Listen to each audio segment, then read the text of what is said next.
Invercargill City is the commercial centre of Southland, New Zealand. It provides a lot of services to surrounding towns, rural communities and the wider Southland region, acting as a hub for industry, retail, health, education, transport, local government and central Otago. We work hard in Southland, providing products with great service to the nation and international markets. Our markets are changing, and over the past decade, our income streams have shifted significantly. Imagine $140 million of council money which comes from Invercargill City Council's rates, bills, assets and loans being funneled into big companies that don't belong in Invercargill. This is what's happening. Most of the money goes outside of the area we live. We earn it, borrow on it, pay interest on loans for it. Then the money is gone forever. But there is a local way. This money could be the lifeblood of our local economy instead of going. Large companies often prioritise profits over people, leaving our neighbourhoods struggling while their shareholders thrive. They take our money to provide a service to our communities, while locals just live off a small wage, small businesses close their doors, and our neighbourhoods lose their unique character. As a local in Invercargill, you are currently employing approximately 400 Invercargill City staff, 12 councillors and 1 mayor, council committees and board members, which cost over $25 billion per year. But most of the money that comes into your council is going away to companies that have no vested interest in our local economy. The money is spent and gone forever. When we invest locally, dollars spent in council create infrastructure and services, but they also get another life, circulating the funds around inside our region. A dollar that stays here, creating more jobs, supporting more businesses and strengthening families. Imagine redirecting $140 million to local businesses, supporting your neighbours, creating growth and revitalising us into a new reality. By investing locally, we can create an economy that empowers local businesses. We can build a circular economy in Southland, feedback loops, so money comes in, it goes out to our community instead of disappearing forever, then rotates around your community. When we have a localised economy, the money has a good chance of coming back to you. That's where the famous old saying, "What goes around comes around," originates from. It is talking about true community and what happens when we look after our neighbours, connect with each other, and grow our capacity to give back to those we know, those we share our lives with.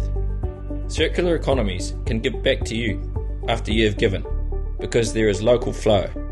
Localisation is about reclaiming our economy. It's shifting the work from distant corporations to the heartbeat of our community. It's about circulating the money and using it more wisely. Together we can build a brighter future. This presentation is about the businesses a city the size of Invercargill could contract with.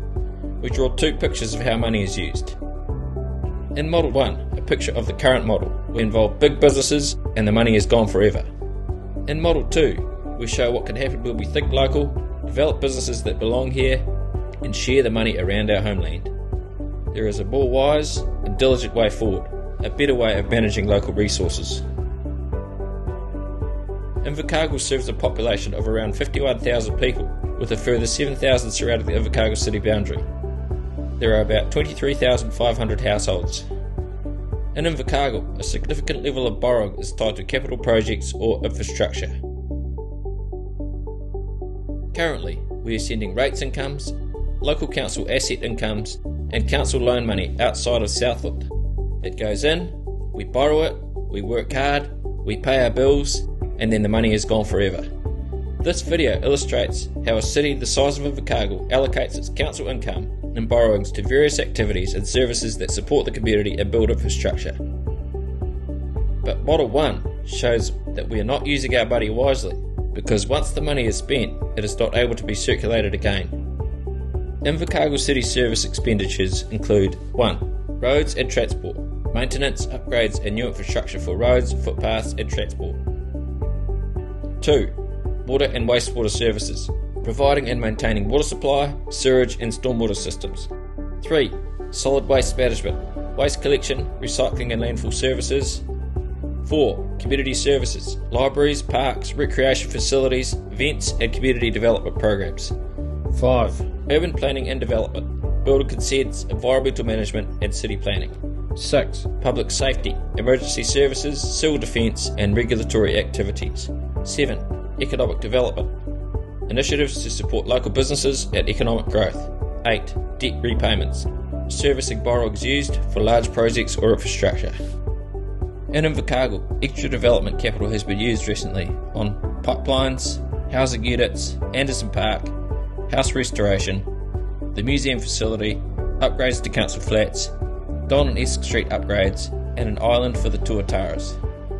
Since we don't have all of the data on Invercargill City Council's capital investment for this financial year, this video shows 2 pictures of how a city with the same population and setup could choose to proceed from here. We will show what we could do to circulate the money inside Southland and build a resilient, localised, circular economy.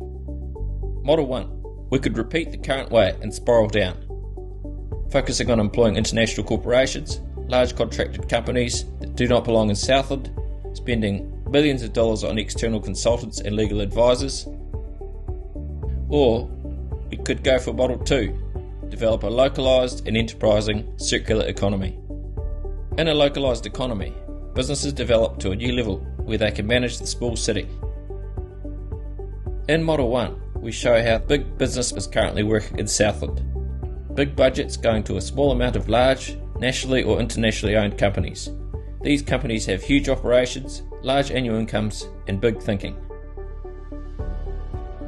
To map out the way forward for Invercargill, we have 2 options. We could either stay with the status quo and employ the large corporate model, sending the money out of the region forever, or develop a localised and enterprising economy. For example, we could be giving $30 billion to a waterworks company, $20 billion to a road company, or we could segment those same funds into 30 different companies, gaining $1.33 billion each. Example 2. We could employ an urban planning group for $6.5 billion, and we could also be paying $6 billion to a water consulting company. We could well spend our funds with an infrastructure and international consulting firm that takes $2 million. Or we could segment those same funds into 45 companies, making $320,000 each for consulting and professional services. Example number 3. We could send our money to the large corporate model for waste management, allocating $7 billion to one company and $10 million to another. Or we could be more enterprising and develop a localised circular economy for waste management, employing 20 companies, allocating $950,000 to each company, and implementing innovation, technology for reusing those materials in the south and creating products. Example number 4. We could develop community services, employing a large corporate model for roads and transport. Employ a big bus group. We could allocate $14 million to them for public transport services, including buses for the city transport. Or we could take those same funds and employ 40 companies, give them $250,000 each, and drive our people around in vans. Example number 5. We could manage our parks and recreation services from a Christchurch-based company, which we give $4.5 billion to. We could allocate another $3.5 billion to an Auckland-based company for playgrounds, outdoor recreation equipment, and maintenance of public services in the parks. Or we could employ 25 companies for $320,000 each and keep the money inside the Southland economy. Example number 6. We could allocate $8 million to an Invercargill company, and we could allocate $5 million to a Christchurch-based company for construction projects, including the development of community spaces and facilities and housing initiatives. Or we could employ the local and enterprising model across 26 companies with contracts for $500,000 per company. Example number 7. We could employ a large corporate model for ICT and technology in the Invercargill City Council. We could employ accounting firms from outside of the region with head offices in Auckland, or under the localised enterprising model, we could use those same funds to employ 5 local companies which make $800,000 each and keep the money inside the region. Under the localising and enterprising model, local business collaborations become far more possible. Money stays inside the region and circulates inside that region. What goes around comes around. The Invercargill City Council can still have a budget, but the money can stay inside the economy. We could choose to employ 26 companies that do not belong in Invercargill, or we could employ 261 Southland-owned companies Invercargill businesses. The choice is ours. The way that we need to approach the future of Invercargill is to challenge the current contractual and financial arrangements of Invercargill City Council. We can develop a new hierarchy so that Southland businesses have access to information first, with consulting services and support to grow their business. Elderly, retired professionals can be paid to consult too. Local companies can contribute advice on budgets, strategies, and develop timelines for Invercargill and Greater Southland facilities to develop. We have the capacity and the know-how to make our local economy work. We do not need to rely on the large corporate model. 1. We need a new local city and regional tendering system. The introduction of a new local city and regional tendering system will provide a more inclusive and competitive environment for businesses. This system will reduce barriers to entry for small to medium-sized enterprises. 2. We can develop the capacity of our local businesses.